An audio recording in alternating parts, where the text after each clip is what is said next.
২১ জানুয়ারি বাংলাদেশের টি-20 বিশ্বকাপের ভাগ্য নির্ধারণ। আইসিসির চূড়ান্ত সিদ্ধান্তের অপেক্ষায় বিসিবি। ভেন্যু পরিবর্তনের অনুরোধ না মানলে বয়কটের হুমকি পিসিবির। কাল শুরু বিপিএলের প্লে অফ পর্ব। দুপুরে এলিমিনেটরে উত্তাপ ছড়াচ্ছে রংপুর রাইডার্স সিলেট টাইটান্স দ্বৈরথ। সন্ধ্যায় কোয়ালিফায়ারে রাজশাহীর প্রতিপক্ষ চট্টগ্রাম।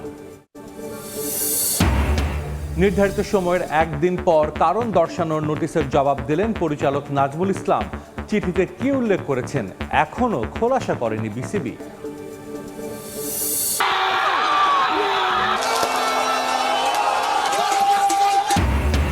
বিতর্ক আর নাটকীয়তায় ভরা আফ্রিকান নেশনস কাপের ফাইনালে মরক্কোর স্বপ্ন ভেঙে শিরোপা সেনেগালের।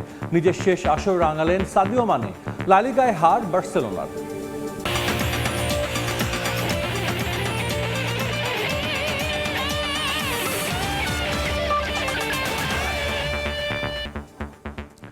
বিশ্বের নানা প্রান্তের খেলাধুলার খবর নিয়ে আমাদের নিয়মিত আয়োজন খেলার সময়, আর এই আয়োজনে আপনাদের সঙ্গে আছি আমি। শুরুতে ক্রিকেট প্রসঙ্গ। টি-20 বিশ্বকাপে বাংলাদেশের অংশগ্রহণের ভাগ্য নির্ধারণ হবে 21 জানুয়ারি। বেশ কয়েক দফা আলোচনার পরও ভারতে না খেলার সিদ্ধান্তে অনড় বিসিবি। বিকল্প ভেন্যু বা গ্রুপ পরিবর্তন বাংলাদেশের কোনো অনুরোধই রাখতে রাজি নয় আইসিসি, যা শনিবারের সভাতেই স্পষ্ট জানিয়ে দিয়েছে বিশ্ব ক্রিকেটের নিয়ন্ত্রক সংস্থা। এমন খবর দিয়েছে ক্রিকেট বিষয়ক গণমাধ্যম ক্রিকইনফো। ভারতের নিরাপত্তা ঝুঁকি রয়েছে তা মানতে নারাজ আইসিসি।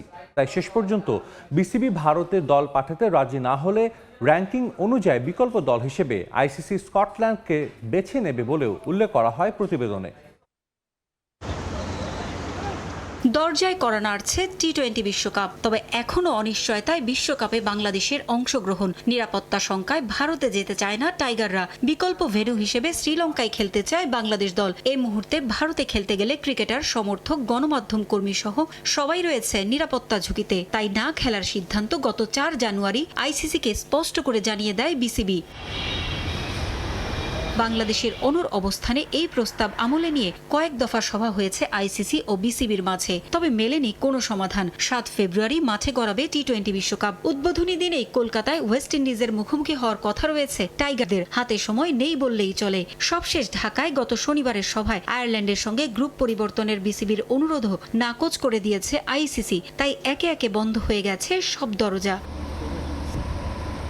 বিশ্ব ক্রিকেটের অভিভাবক সংস্থাটি অংশগ্রহণকারী 20 দলের কাছে যে নিরাপত্তা পরামর্শ পাঠিয়েছে তা প্রস্তুত করেছে একটি স্বাধীন নিরাপত্তা সংস্থা। সেখানে ভারতের সামগ্রিক ঝুঁকির মাত্রা মাঝারি থেকে তুলনামূলক উচ্চ হিসেবে ধরা হয়েছে। যে কোনো দলকে লক্ষ্য করে সুনির্দিষ্ট বা তুলনামূলক হুমকির কথা উল্লেখ করা হয়নি সেখানে। এ মুহূর্তে ভেন্যু পরিবর্তন করা একেবারেই কঠিন, সেটা টের পাচ্ছে আইসিসি। তাই বাংলাদেশ চাইলেও তাদের কথা মানতে পারছে না বিশ্ব ক্রিকেটের নিয়ন্ত্রক সংস্থা। সে আভাস দিয়েছে ক্রিকেট বিষয়ক গণমাধ্যম ক্রিকইনফো। আইসিসি এখন বিসিবির চূড়ান্ত সিদ্ধান্তের অপেক্ষায়। যদি শেষ মুহূর্ত পর্যন্ত বিসিবি বাংলাদেশ দলকে ভারতে পাঠাতে রাজি না হয়, তবে ভেস্তে যাবে টাইগারদের টি-20 বিশ্বকাপে খেলার আশা। সেক্ষেত্রে র্যাঙ্কিং অনুযায়ী বাংলাদেশের পরিবর্তে টি-20 বিশ্বকাপে খেলার জন্য বেছে নেওয়া হবে স্কটল্যান্ডকে। পারভিন আক্তার, সময় সংবাদ। অবশেষে ক্রিকেট বোর্ডের কারণ দর্শানোর নোটিশের জবাব দিলেন পরিচালক নাজমুল ইসলাম। ডেডলাইনের একদিন পর রোববার রাতে সশরীরে বোর্ডে গিয়ে ব্যাখ্যা দিয়েছেন বিতর্কিত এই পরিচালক।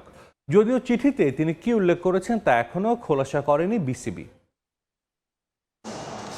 দুদিন আগেই বিসিবি পরিচালক ইফতেখার মিঠু জানিয়েছিলেন বাসার ঠিকানা না জানায় এম নাজমুল ইসলামের সঙ্গে নাকি যোগাযোগ করা যাচ্ছে না। অবশেষে ওই বিতর্কিত পরিচালকের খোঁজ পাওয়া গেছে, তবে সেটা নির্ধারিত সময়ের পরে। জানা গিয়েছিল শনিবার সকাল 11টার মধ্যে জবাব চেয়েছিল বিসিবি, কিন্তু নাজমুল বোর্ডে যান পরদিন অর্থাৎ রোববার সন্ধ্যার পর। বিসিবির ডিসিপ্লিনারি কমিটির চেয়ারম্যান ফায়াজুর রহমান মিতুর কাছে শোকজ নোটিশের উত্তর দিয়েছেন নাজমুল ইসলাম। বিপিএলে গ্রুপ পর্বের শেষ ম্যাচ চলাকালীন ঘণ্টা দুয়েক মিরপুরে ক্রিকেট বোর্ডে অবস্থান করেন তিনি। সেখানে বোর্ডের আরও বেশ কয়েকজন শীর্ষস্থানীয় কর্মকর্তা উপস্থিত ছিলেন। যদিও চিঠিতে নাজমুল কি লিখেছেন তা এখনও খোলাসা করেনি বিসিবি। আমরা যে ওদের পিছিয়ে এত খরচ করতেছি, বিভিন্ন জায়গায় গিয়ে ওরা কিছুই করতে পারতেছে না। আজ পর্যন্ত আমরা একটা বই শিক্ষা পানতে পারছি? আমরা কি ওদের কাছ থেকে ওই টাকা ফেরত চাচ্ছি নাকি? সম্প্রতি ক্রিকেটারদের নিয়ে বেফাঁস মন্তব্য করে বিতর্কের জন্ম দেন এম নাজমুল। এরপর এরপর দেশের ক্রিকেটে রীতিমতো তোলপাড়। ক্রিকেটাররা আলটিমেটাম দেন, তাকে বোর্ড থেকে সরানো না হলে মাঠে নামবেন না তারা, যে কারণে একদিন বিপিএল এর কোনো ম্যাচই মাঠে গড়ায়নি। ম্যাচ শুরুর দাবিতে আবার মিরপুর স্টেডিয়ামের সামনের রাস্তা অবরোধ করেন দর্শকরা। পরে পরিস্থিতি নিয়ন্ত্রণে আনে সেনাবাহিনী। চরম চাপের মুখে সেদিন ফিন্যান্স কমিটি থেকে এম নাজমুলকে অপসারণ করে বিসিবি। তবে এখনও পরিচালক হিসেবে বহাল আছেন তিনি। গঠনতন্ত্রে উল্লেখ আছে, কোনো পরিচালক নিজে থেকে পদত্যাগ না করলে তাকে সরানোর কিছু নিয়ম রয়েছে। মৃত্যু, মানসিক ভারসাম্যহীন হয়ে পড়া, দীর্ঘ অসুস্থতায় দায়িত্ব পালনে অক্ষমতা, শৃঙ্খলাজনিত শাস্তি, পরপর 3টি সভায় অনুপস্থিত থাকা অথবা অন্য কোনো ফেডারেশনে যোগ দেয়া, এমন সব কারণ ছাড়া ওই পরিচালক পদটি শূন্য হবে না। আবার শৃঙ্খলাজনিত ব্যবস্থা নেওয়াও বেশ দীর্ঘ প্রক্রিয়ার ব্যাপার। সব মিলিয়ে ক্রিকেটারদের আপত্তি সত্ত্বেও পদত্যাগ না করায় বোর্ড ডিরেক্টর হিসেবে এখনও আছেন নাজমুল। শোকজ নোটিশের জবাবের জন্য 48 ঘন্টার সময় বেঁধে দিলেও 72 ঘন্টারও বেশি সময় পর উত্তর দিয়েছেন তিনি। ওই চিঠির পর্যালোচনা করে পরবর্তী পদক্ষেপ নেবে ডিসিপ্লিনারি কমিটি। মাকসুম আলম খান, সময় সংবাদ, ঢাকা। চূড়ান্ত হলো বিপিএল এর প্লে অফের লাইন আপ। শনিবারই চূড়ান্ত হয়েছিল প্লে অফের 4 দল, তবে রোববারের 2 ম্যাচের উপর নির্ভর করছিল কোয়ালিফায়ার ও এলিমিনেটরের সমীকরণ। টেবিলের শীর্ষে থাকায় আগে কোয়ালিফায়ার 1 খেলা নিশ্চিত করেছিল রাজশাহী। নোয়াখালীকে হারিয়ে টেবিলের 3 নম্বর স্থান চূড়ান্ত করে রংপুর। তবে তাদের সুযোগ ছিল 2-এ যাবার, সেক্ষেত্রে বড় ব্যবধানে হারতে হতো চট্টগ্রামকে। লিগ পর্বে নিজেদের শেষ ম্যাচে ঢাকা জয় পেলেও রান রেটের সমীকরণে চট্টগ্রাম রয়্যালসকে টপকে যেতে পারেনি রংপুর রাইডার্স, যার কারণে মঙ্গলবার দুপুরে এলিমিনেটরে মুখোমুখি হবে রংপুর ও সিলেট টাইটান্স। আর সন্ধ্যা 6টায় কোয়ালিফায়ার 1-এ লড়বে দারুণ ছন্দে থাকা রাজশাহী ওয়ারিয়র্স ও চট্টগ্রাম রয়্যালস। এলিমিনেটর ম্যাচ সামনে রেখে 2 ইংলিশ তারকা ক্রিস ওকস ও স্যাম বিলিংসকে দলে নিয়েছে সিলেট। আফ্রিকান নেশনস কাপের বিতর্ক আর নাটকীয়তায় ভরা ফাইনালে মরক্কোর স্বপ্ন ভেঙে শিরোপা জিতেছে সেনেগাল। 1-0 গোলের জয় পেয়েছে লায়ন্স অফ তেরেঙ্গা। নির্ধারিত 90 মিনিটের খেলা গোলশূন্য থাকার পর অতিরিক্ত সময়ের গোলে শিরোপার উল্লাসে মাতে সেনেগাল। নিজের শেষ আফ্রিকান নেশনস কাপ শিরোপা স্মরণীয় করে রাখেন সাদিও মানে। ঐতিহাসিক মুহূর্তের জন্য প্রস্তুত ছিল মরক্কোর রাবাতের প্রিন্স মাওলা আবদুল্লাহ স্টেডিয়ামের মঞ্চ। 50 বছরের শিরোপার খরা কাটিয়ে উৎসবের অপেক্ষায় ছিল স্বাগতিক সমর্থকরা। 1976 সালের পর আর যে আফ্রিকা মহাদেশের শ্রেষ্ঠত্বের শিরোপা ছুঁয়ে দেখা হয়নি মরক্কোর। এ আসর স্মরণীয় ছিল সেনেগালের জন্য, কারণ দলের সেরা তারকা সাদিও মানের বর্ণিল ক্যারিয়ারে এটাই শেষ আফ্রিকান নেশনস কাপে অংশগ্রহণ। 70,000 দর্শক ধারণ ক্ষমতার স্টেডিয়ামে তিল ধারণের ঠাঁই নেই। ম্যাচের 5 মিনিটে পাপে গেয়ের হেড রুখে দেন সেনেগাল গোলরক্ষক। 37 মিনিটে ইলেমানকে হতাশ করেন মরক্কোর গোলরক্ষক ইয়াসিন বোনো। আক্রমণ আর পাল্টা আক্রমণে সময় পার হলেও গোলের দেখা পায়নি কোনো দল। 67 মিনিটে বিপদ বাড়ে মরক্কোর। হেড করতে গিয়ে প্রতিপক্ষ ফুটবলারের মাথার সঙ্গে লেগে চোখে মারাত্মক আঘাত পান এল আইনাউই। মাঠে চিকিৎসা নিয়ে খেলা চালিয়ে যান তিনি। নির্ধারিত সময়ের শেষ দিকে ইদ্রিসা গেয়ের হেড পোস্টে লাগার পর ফিরতি চেষ্টায় জালে পাঠান ইসমাইল। তবে রেফারি ফাউলের বাঁশি বাজানোয় গোল পায়নি সেনেগাল, কারণ হেড করার আগে গেই আশরাফ হাকিমিকে ধাক্কা মেরেছিলেন। এতে গোল বাতিল হয়, ক্ষোভে ফেটে পড়ে সেনেগাল। সে ক্ষোভ যেন আগ্নেয়গিরিতে রূপ নেয় যোগ করার সময়। মরক্কোর ব্রাহিম দিয়াজ সেনেগাল ডিফেন্ডার এল হাজি মালিকের ফাউলের শিকার হলে পেনাল্টি পায় স্বাগতিকরা। রেফারির এই সিদ্ধান্ত মেনে নিতে পারেনি সেনেগাল। কোচের নির্দেশে মাঠ ছেড়ে চলে যান ফুটবলাররা। গ্যালারিতেও তখন ক্ষুব্ধ হয়ে ওঠে সেনেগাল সমর্থকরা। 17 মিনিট বন্ধ থাকে খেলা। পরে সেনেগালের ফুটবলাররা ফিরলে আবার শুরু হয় ম্যাচ। পেনাল্টি থেকে পানেনকা শটে গোল করতে ব্যর্থ হন ব্রাহিম দিয়াজ। এরপরেই শেষ হয়ে যায় নির্ধারিত সময়ের খেলা। নির্ধারিত সময়ের খেলা গোল শূন্য থাকায় অতিরিক্ত সময় গড়ায় ম্যাচ। বিতর্ক আর নাটকীয়তায় ভরা ম্যাচে নিজেদের হতাশার জবাব পারফরমেন্স দিয়ে দেয় সেনেগাল। অতিরিক্ত সময়ে পাপে গেয়ের গোলে 2021 সালের পর আবারও আফ্রিকান নেশনস কাপ জয়ের উল্লাসে মাতে সেনেগাল। নিজের শেষ আফ্রিকান নেশনস কাপ শিরোপায় রাঙান সাদিও মানে। ম্যাচ শেষে রাস্তায় নেমে আসেন হাজারো সমর্থক। মরক্কোর রাবাত থেকে সে গর্জন ছড়িয়ে পড়ে সেনেগালও। নেচে গিয়ে শিরোপার আনন্দ ভাগ করে নেন তারা। পারভিন আক্তার, সময় সংবাদ। খেলার সময় আরও থাকছে। বাংলাদেশ ফুটবল লিগের মধ্যবর্তী দল বদলে নিজেদের শক্তি বাড়াতে চায় ফর্টিস এফসি। লক্ষ্য প্রথম শিরোপা, লোকাল নয় বিদেশিতে আস্থা ক্লাবের। লালিগার খবর, লালিগায় হোঁচট খেল বার্সেলোনা। রিয়াল সোসিয়েদাদের কাছে 2-1 গোলে হেরেছে কাতালানরা। এ হারে শীর্ষস্থান নড়বড় হয়ে গেছে হ্যান্সি ফ্লিকের দলের। জমে উঠেছে লালিগার পয়েন্ট টেবিলের লড়াই। 20 ম্যাচে 49 পয়েন্ট নিয়ে শীর্ষে আছে বার্সা। 1 পয়েন্ট কম নিয়ে 2 অবস্থান করছে রিয়াল মাদ্রিদ।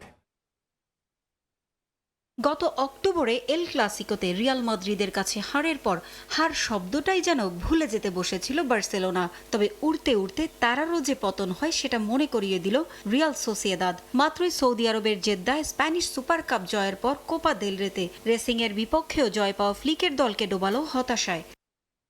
নিজেদের মাঠে ম্যাচের প্রথম মিনিটেই বার্সেলোনাকে হতাশ করে গোল পেয়ে যায় রিয়াল সোসিয়েদাদ। তবে ওয়াইয়ারজাবালের গোল অফসাইডে বাতিল করে দেন রেফারি। 2 মিনিটের সুযোগ পেয়েছিল বার্সাও। এবার লামিনে ইয়ামালের পাসে পেদ্রির শট রুখে দিয়ে কাতালানদের হতাশ করেন সোসিয়েদাদ গোলরক্ষক।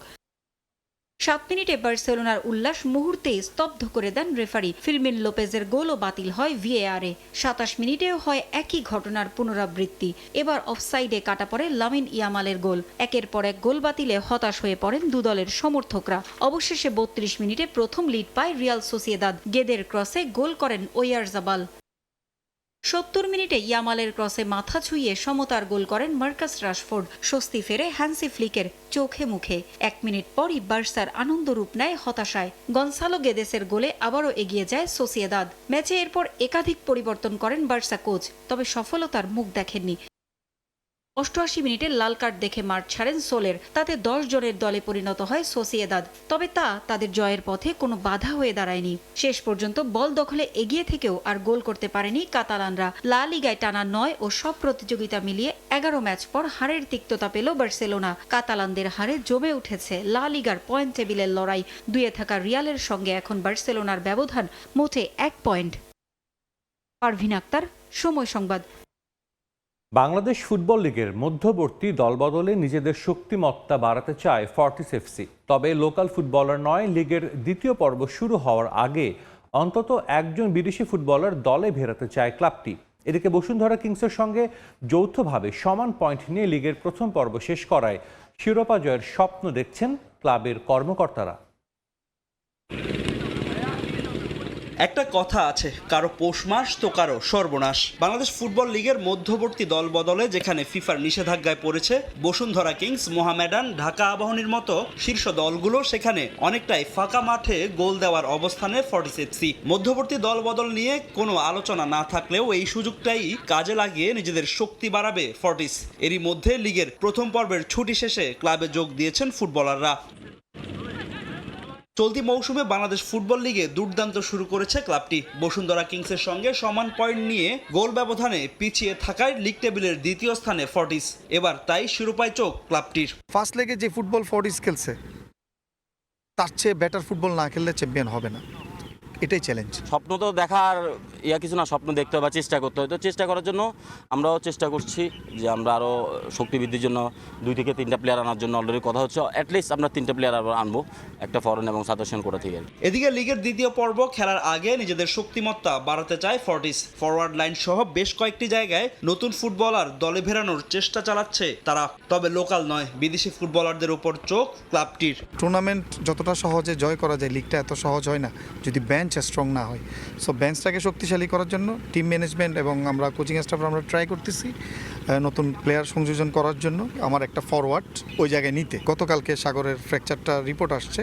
সো আমরা আজকে থেকে চিন্তা করতেছি আমরা সাফের একটা উইঙ্গার নেওয়ার জন্য। গাম্বিয়া বা নাইজেরিয়া থেকে আসবে, আর 2টা আমাদের আশেপাশে এখান থেকে আনতে হবে, কারণ আপনি তো জানেন ফরেন কোটাতে আমি আর খেলাতে পারবো না। তাহলে আমি লোকাল কোটা যেহেতু আমার সাজেশনটা খেলাতে পারবো, এখান থেকে নিচ্ছে। চলতি মৌসুমে বিভিন্ন ক্লাবের ফুটবলারদের পারিশ্রমিক নিয়ে টালভানা হলেও একেবারেই ভিন্ন ছিল ফর্টিস এফসি। ফুটবলাররা নির্ভর থাকায় মাঠে নিজেদের সেরাটা দিয়ে খেলেছে বলে মনে করেন ফর্টিসের কর্মকর্তারা। ফাহিম ইসলাম, সময় সংবাদ, ঢাকা। খেলার সময় ভারতের মাটিতে ইতিহাস গড়ল নিউজিল্যান্ড। প্রথমবারের মতো টিম ইন্ডিয়াকে তাদের মাটিতেই হারালো দ্বিপাক্ষিক সিরিজে। ইন্দোরে 3 ম্যাচ সিরিজের শেষ ওয়ানডেতে 41 রানে জয় পেয়েছে ব্ল্যাক ক্যাপস। ম্যাচ ও সিরিজ সেরা হয়েছেন ড্যারেল মিচেল। হোলকার স্টেডিয়ামে টস জিতে নিউজিল্যান্ডকে ব্যাটিংয়ে পাঠায় ভারত। দলীয় 5 রানের মধ্যে 2 ওপেনার ডেভন কনওয়ে ও হেনরি নিকোলসকে ফিরিয়ে টিম ইন্ডিয়াকে ভালো সূচনা এনে দেন হর্ষিত রানা ও অর্শদীপ সিং।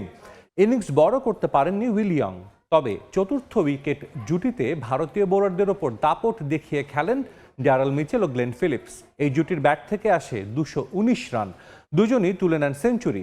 ফিলিপস 106 রানে আউট হওয়ার পরও ব্যাট চালিয়ে যান ড্যারেল মিচেল। চলতি সিরিজে দ্বিতীয় ও ক্যারিয়ারের নবম শতক তুলে নেন তিনি। আউট হন 137 রানে। শেষ পর্যন্ত স্বাগতিকদের 338 রানের টার্গেট দেয় কিউইরা। জবাবে ভারতের শুরুটাও ভালো হয়নি। 68 রানে 3 উইকেট হারিয়ে কিছুটা ব্যাকফুটে চলে যায় শুভমান গিলের দল। তবে এক প্রান্তে অবিচল ছিলেন বিরাট কোহলি, তুলে নেন ক্যারিয়ারের 54তম ওয়ানডে সেঞ্চুরি। শেষ 6 ওয়ানডেতে যা তার তৃতীয় শতক। কোহলিকে সঙ্গ দেন নীতিশ রেড্ডি ও হর্ষিত রানা, যদিও তা যথেষ্ট ছিল না। 4 ওভার বাকি থাকতেই 296 রানে অল আউট হয় ভারত। টিম ইন্ডিয়ার বিপক্ষে 3 ম্যাচ সিরিজে সর্বোচ্চ রানের রেকর্ড গড়েছেন সিরিজ সেরা ড্যারেল মিচেল।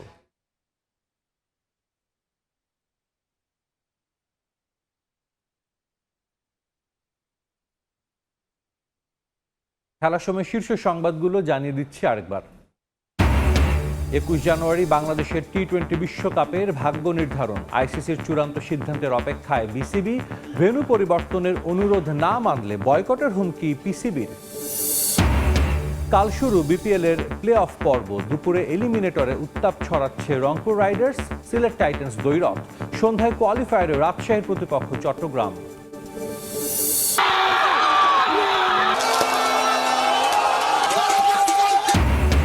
বিতর্ক আর নাটকীয়তায় ভরা আফ্রিকান নেশনস কাপের ফাইনালে মরক্কোর স্বপ্ন ভেঙে শিরোপা সেনেগালের।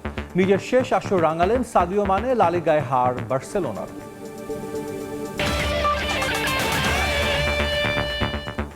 এই ছিল খেলার সময়। এরপর দুপুরের সময়ের সঙ্গে থাকবেন আলিশা ইসলাম। ধন্যবাদ সাজিদ। দুপুরের সময় নিয়ে আসছি কিছুক্ষণ পর, সঙ্গে থাকুন সময়।